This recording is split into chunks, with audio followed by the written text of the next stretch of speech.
What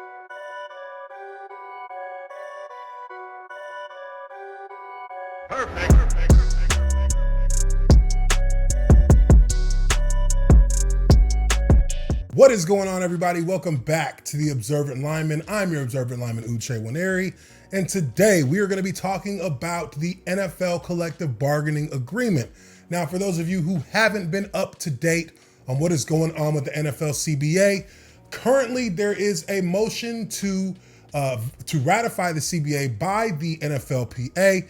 They are having it put up to a vote by each team so that each team's players can vote on whether or not they agreed to move forward with the CBA. The NFL has already agreed to terms with the CBA, and some of the features that are added in the CBA include the addition of a 17th game and the raising of the league minimum for players who are generally not making millions a year. It is a good benefit for them to have a boost in their income. What's currently going on right now is that a lot of players have requested to actually change their votes in regards to what they chose, whether or not to ratify or to not ratify with the CBA. So many players actually requested to change their vote that player reps took this to the NFLPA and tried to push a resolution through that would allow them to change their votes, but that was voted down by the NFLPA.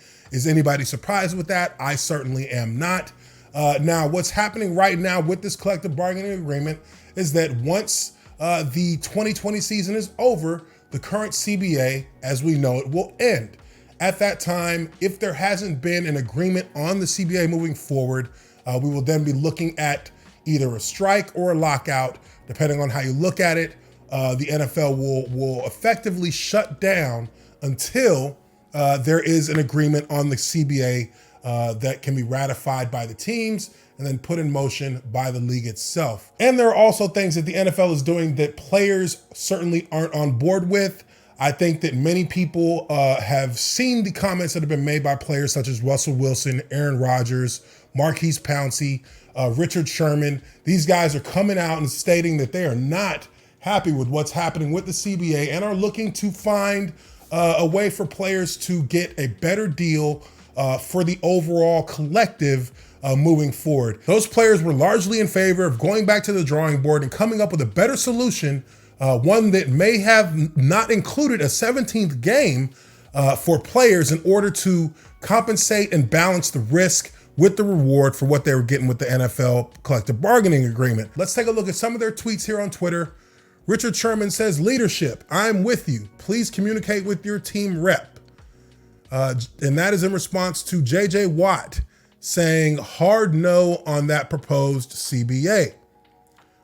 You also had Aaron Rodgers, who came out and gave a very detailed description as to why he was not in favor of the NFL collective bargaining agreement. And here is what he said. He said, "I voted no last night. My decision to vote no is based off of the conversations I had with the men in my locker room that I am tasked to represent. This deal will affect every player that ever plays this game, and we have made this decision with only an abbreviated version of the deal, and that isn't good enough. Although I do see that there are many things in the proposal that improve the lives and care for past, present, and future NFL players, there are issues with others. 16 games to me was never something to be negotiated. The owners made it clear that the 17th game is about paying for the added benefits and had nothing to do with the positive feedback received about any extra risks involved with the added regular season game. Also an extra game for every 2 seed moving forward on wild card weekend, i.e. the Green Bay Packers 2019 equals no buy." So that's a pretty large, pretty damning statement coming from Aaron Rodgers, who is clearly one of the faces of the NFL. He says that this is a CBA that adds a game that was never something that players wanted to negotiate with the owners. And mainly that's because you're adding risks to players, not based on the feedback that you received from players, but based on the willingness to try and find a way to pay for the extra benefits that you're going to be giving NFL players past, present, and future. So instead of trying to add a game based on what people have asked for. You're adding a game based on trying to protect your bottom line. That is not working in the favor of the players. That is not working with the interest of the players in mind. That is working with the interest of your pockets in mind.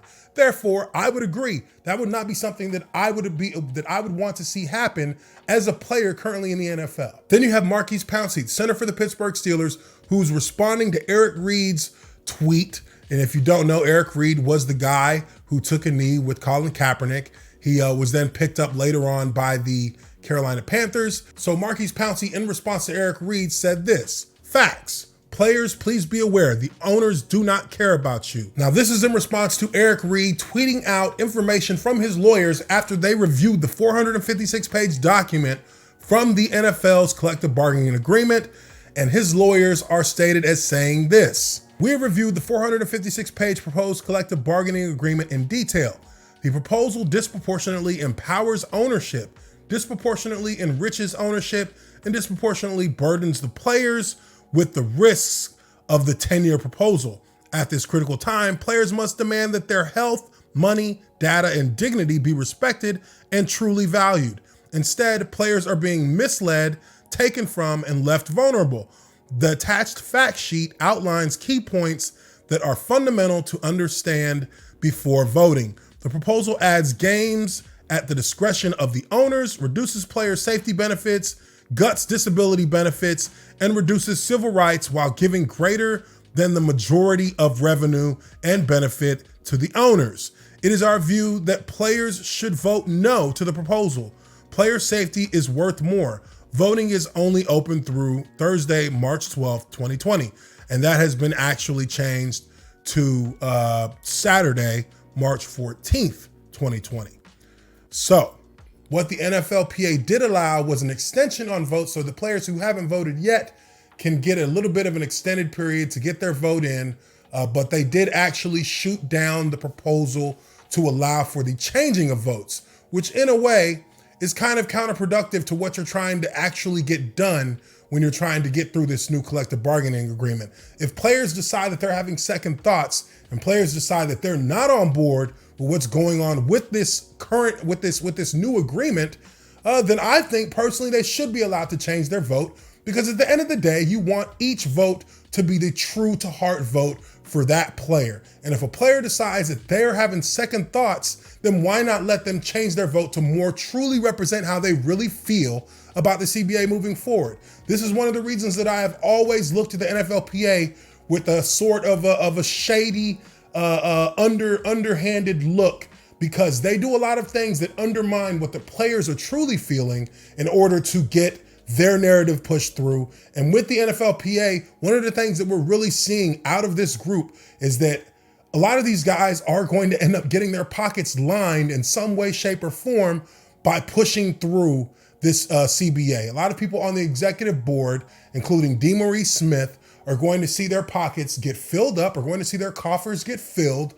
by getting this agreement through, because they're more along the lines of working with the owners rather than working for the players. Now, when looking at this situation, I feel like if there is a dissension among the collective of players in the NFL as to whether or not this CBA should be allowed to be ratified, I feel like the NFLPA should go back to the drawing board with it and should break down each and every part of the CBA, go over it with their collective reps, and have those reps report that back to the players so that there can be a much more directed and targeted dissemination of what is involved in the CBA from point A to point Z, so the players as a group can look through this thing, understand what they're agreeing to, and come to a vote at that point. I think the measures that the NFLPA takes in how they handle the CBA, even back when we had the CBA back in 2010,